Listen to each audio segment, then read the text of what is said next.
This is step one in building out your home VoIP lab. As listed above, please focus on learning easily. Do not complicate things. Again, please do not complicate things. We have a pretty simple setup. We have a router, as you can see here, and we are connecting the fast Ethernet port 0/0 to the fast Ethernet port on the switch of fast Ethernet 0/24 to get a basic network connectivity established between these two.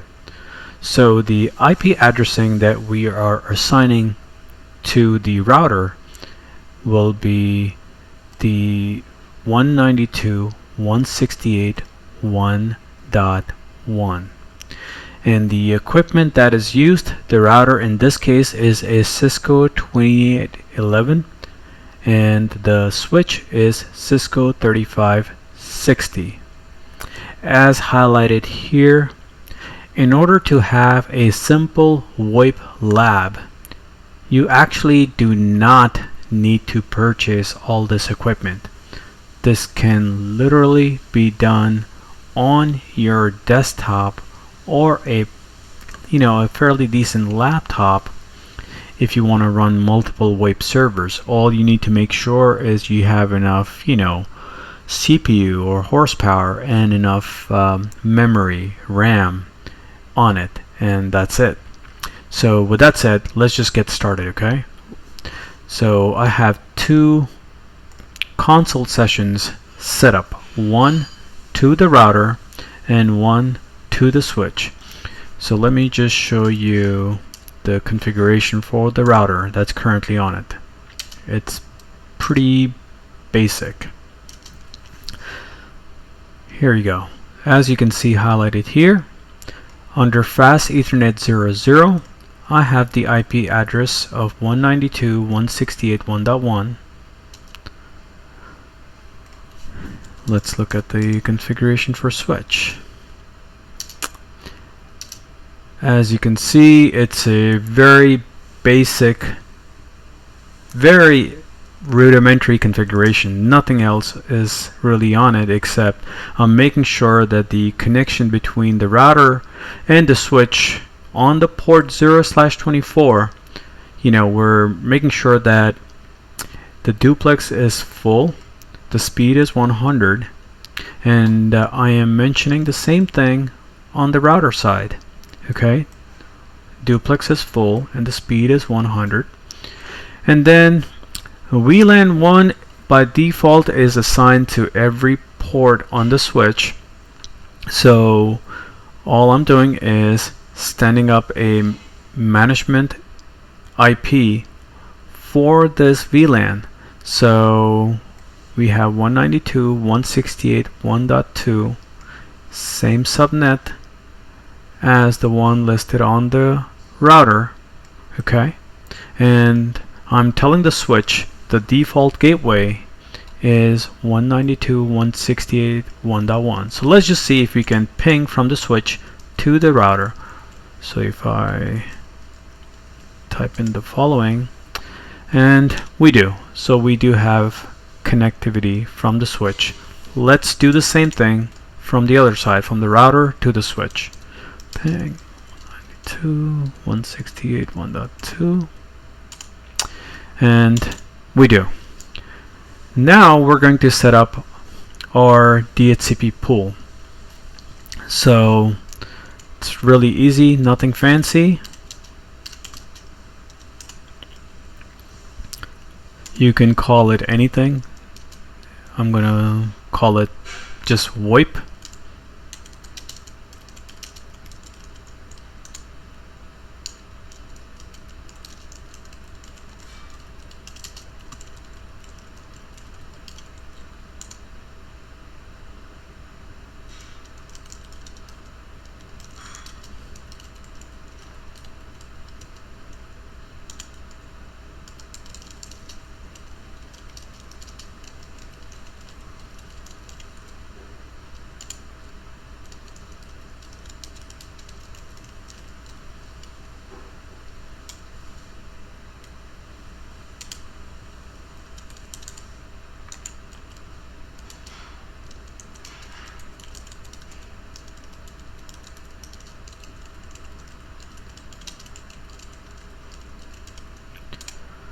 Okay, so let's just go over what I just wrote in all these lines. So underneath this DHCP pool that is called VoIP, I am defining the network. What exactly does that pool contain? So right now the pool contains basically the addressing starting from 192.168.1.1 till .254. So that will give us basically your 0 is your network address. It's not really usable, and your 192.168.1.255 is your broadcast IP, which also is not usable.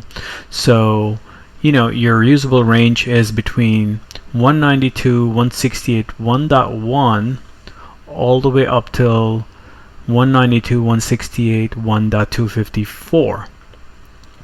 So it's a good practice. You will also see this in production environment, that right off the bat we would like to exclude addresses. Okay, and why do we do that? The reason it is because a lot of the times people end up using the top range of a subnet for their servers, and we don't want these IPs to be picked up by any other devices, such as your laptops or your desk phones, if they're all on the same VLAN. So here again, once we have defined the network, we are telling this network that the default router or the default gateway for this network is 192.168.1.1 IP, which is your fast Ethernet interface 0/0. Option 150, we're telling it the IP of 192.168.1.10. So later on in the lab, I will be using smartphones to register to our VoIP cluster. So I'm just prepping up in advance. I'm just preparing in advance, that I know for a fact that I will be assigning the IP address of 192.168.1.10 to one of my TFTP servers in the lab. That's all this is. And again, similarly for DNS server, later on you will see in later videos, I will be standing up a Windows server that will also act as a DNS server in my home lab, and I will be assigning it the IP of 192.168.1.9. So that's really it. I would like to just kind of share what the IP addressing overall will be. So in my lab, I am planning to stand up following servers: the communications manager, which is also known as call manager. We will give it the IP address of 192.168.1.10. The voicemail servers, known as Cisco Unity Connection. Initially, I will stand up, again, I'll stand up one of each initially, and later on we'll add, two of each. So 192.168.1.12 for the Unity connection, and the IM and presence, which is also known as the chat server for Cisco. We will give it the IP address of 192.168.1.14. The Windows server that I have will be 192.168.1.9. The Windows server will again act as the DNS server, also as the NTP server, providing the time to our VoIP servers, and also later on we will be using it to sign the certificates for our VoIP servers. Thank you so much. That's really it for this part of the lab.